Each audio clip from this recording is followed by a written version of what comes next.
Can I tell you something I've noticed after spending almost 20 years sitting at kitchen tables with people making some of the biggest financial decisions of their lives? I've sat with families after a death. I've sat with people that are going through a divorce, people who are facing foreclosure, professionals with great careers who quietly admitted they weren't sure their financial plan was going to get them where they wanted to go. And after having hundreds of those conversations, I noticed something that really surprised me. People rarely got into trouble because they made one terrible decision. They got into trouble because they spent years trying to prove they had made the right decision, the right one. And once I saw that pattern, I started seeing it everywhere, not just in real estate, in careers, in relationships, in investing, even in my own life. Today, I want to show you what I mean.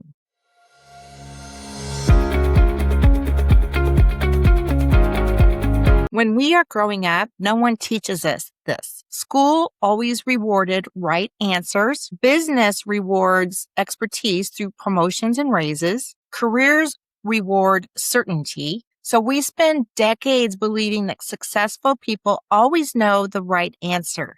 But I've learned something very different. Successful people aren't always right. They're just willing to change. I'm going to tell you something that always kind of makes me chuckle a little bit. I have watched people spend 3 weekends researching a mattress. They'll go to 4 different stores. They'll read 150 plus reviews. They'll compare memory foam versus hybrid. They'll watch YouTube videos. They'll ask ChatGPT. And they'll go back to look for a second time. Then they'll sleep on the decision for another week. And then they'll finally buy a bed that's worth less the day it's delivered than the day they bought it. But when it comes to buying an asset that could potentially appreciate for years and generate income while they sleep, suddenly they say, I don't know if I'm ready. Isn't that interesting? Now, I'm not saying you should spend less time buying a mattress. We spend a third of our lives in bed, so it's important to get a good mattress. What I'm saying is that sometimes we demand absolute certainty from the decisions that could improve our future, while accepting uncertainty in the decisions that don't change it very much.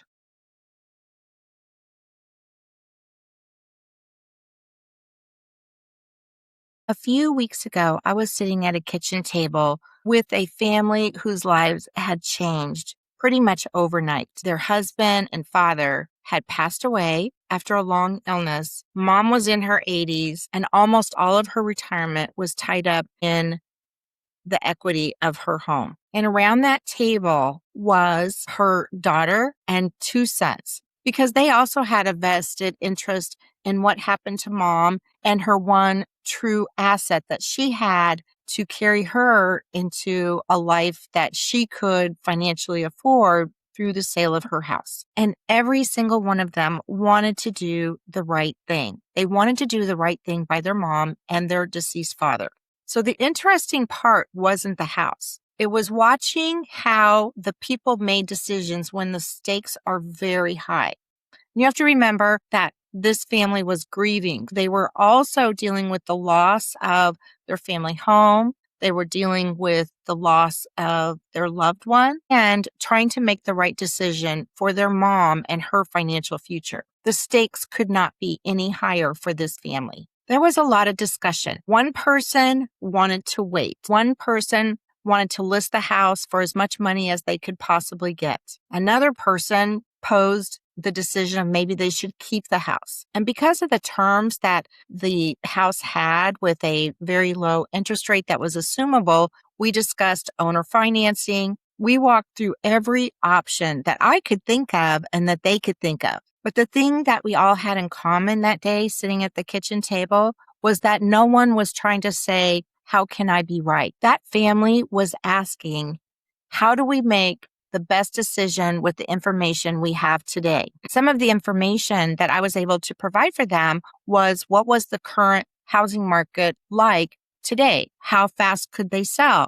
what was the overall condition of the property, and what things in the house may or may not add to the timeline of a quick sale. These conversations around the table are not 15, 20 minutes, how to get to know you. They're conversations where you learn more about the family and the family dynamic. You learn about the person who passed away. You learn about what the family's life was like with that person in it. So it's more about the problem that faces the family today about what to do with a asset that no longer meets the needs of just having mom or the family live in it. We discussed the family holding it as a rental. We discussed selling it on the open market. We discussed the owner financing strategy. I gave them different options that they could make decisions around. That conversation I had at that kitchen table did a couple things. It gave the family different options to think about. It gave them different decisions to think about. But it did more than that. They realized and came to trust that I was giving them information that could benefit them, that the decisions they were making were based on information that I was able to back up about the current market, about the pros and cons of keeping the property as a rental, and sometimes the challenges of owner financing a house. So I wasn't there just as a real estate investor or a realtor to list the house or buy the house. I was there to help the family move towards making a financial decision that would best benefit their situation.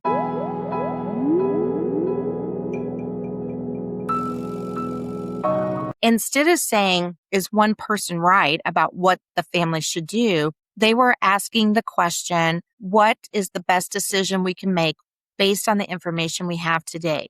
And over the years, I've realized that those two questions are very different. People who need to be right or want to be right usually stop looking for new information. People, families who want the best outcome keep asking better questions to get better information. The conversation I had that day reminded me of something I've seen over and over again.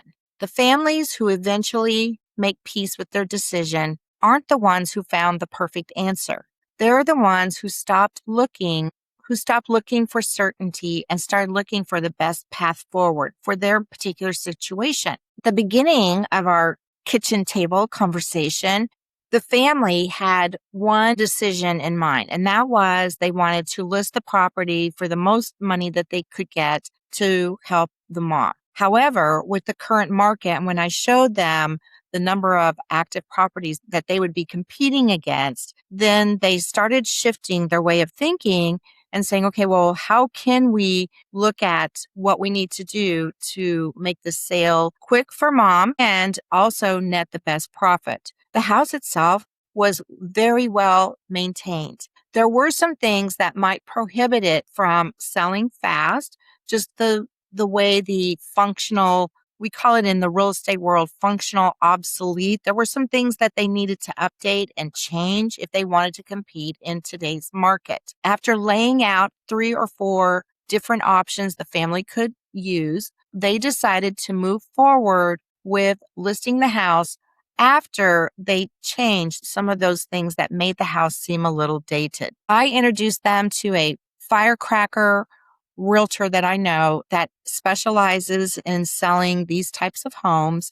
And I'm happy to report that the family is very satisfied with the outcome of selling the property. I gave the family several different options to consider. And after debating and reviewing and looking at timelines, financial obligations, they made the best financial decision for them and their situation.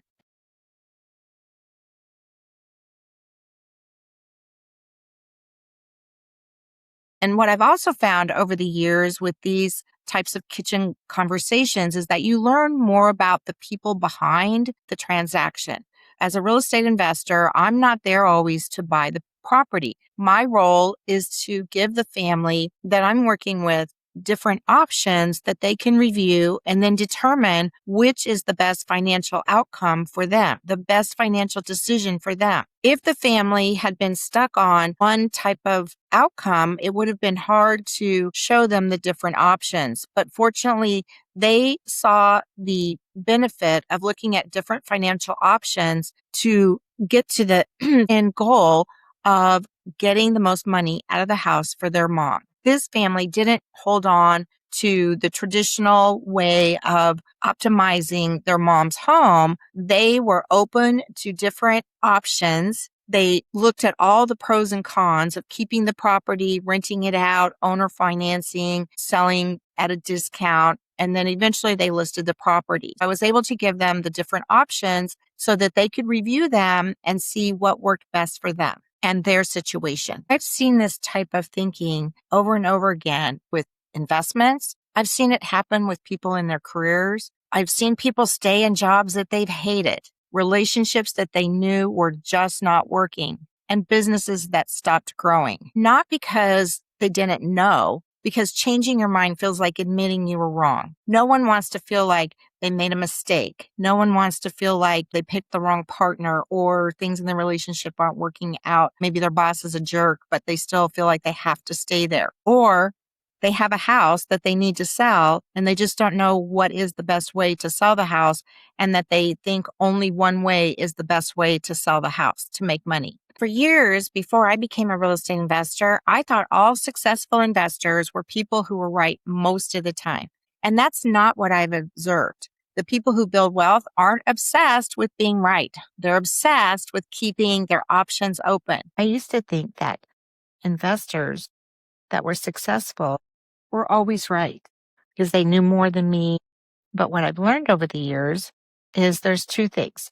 I could try to be right or try to build options. So when I'm trying to be right, I need to defend, or if I want to build options, I need to adopt or adapt. If I'm trying to be right, I have to wait, or I could evaluate. When I try to be right, I need certainty. But if I'm building options, I need to see progress. When I try to just be right, all I'm doing is trying to avoid mistakes instead of building my options, which teach me how to learn quickly. When I thought that investors were going to be right because they were successful, then I looked at this column. But then as I learned more about making better financial decisions, I said, okay, I have to adapt, I have to evaluate, I need to see progress. And when I learn quickly, then I could go back and adapt. When new information comes in,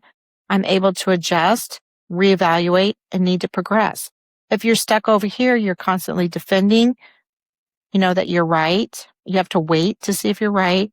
And you're always looking for certainty because you're really trying to avoid mistakes instead of trying to build options. When new information comes in, they adjust. They don't see changing their mind as failure. They see it as part of making good decisions. And I think that's probably the biggest lesson that I've learned as a real estate investor. As when you first start out, you think, okay, I'm going to buy a property. This is how it's going to look. It's going to be the BRRRR. It's going to be ARV, 70% of ARV. But that's not really the case. And you have to be open to learning about different situations, different decisions. So if I have kitchen table lessons, here's the first one. The people who built the strongest financial lives weren't the people who avoided mistakes. They were the people who adapted quickly. The next time you catch yourself saying, I just need a little more information, stop. Just stop for a second and ask yourself a different question. Am I looking for information or am I looking for certainty? Because those are not the same thing. That one question has changed more financial decisions for me than any spreadsheet ever has. If today's conversation made you realize you've been waiting for clarity and certainty before making important financial decisions, that's exactly why I created Building Income Beyond the Paycheck. It isn't a class about buying rental properties. It's a framework for deciding whether real estate belongs in your financial future in the first place. If you've ever wondered, am I doing enough? Will I be okay? Should I be building something beyond my paycheck? That's what the Masterclass is designed to help you answer. You'll find the link below in the description.